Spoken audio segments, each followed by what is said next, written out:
motorcycle को ले चल जाइए लाल का नाम आ क्या है मोटरसाइकिल इधर ले कहीं ना होगा भैया है खबरा करनी है साढ़े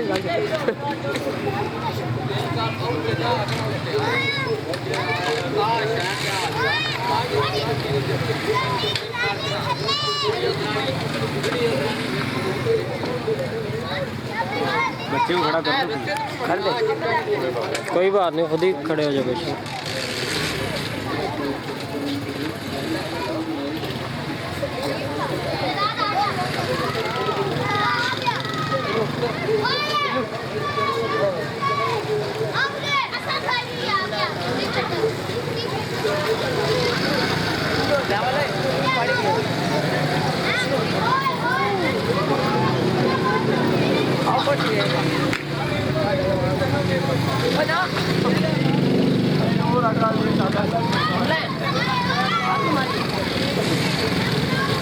थोड़े अगे कर ले खड़ा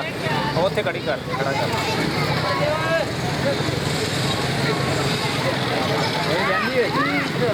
पता है चबाली मारनी और कोई काम नहीं थानू किन्नू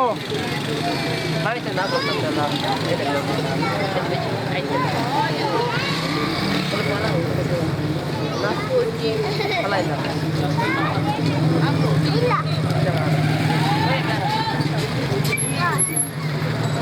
इधर खड़ा हो जा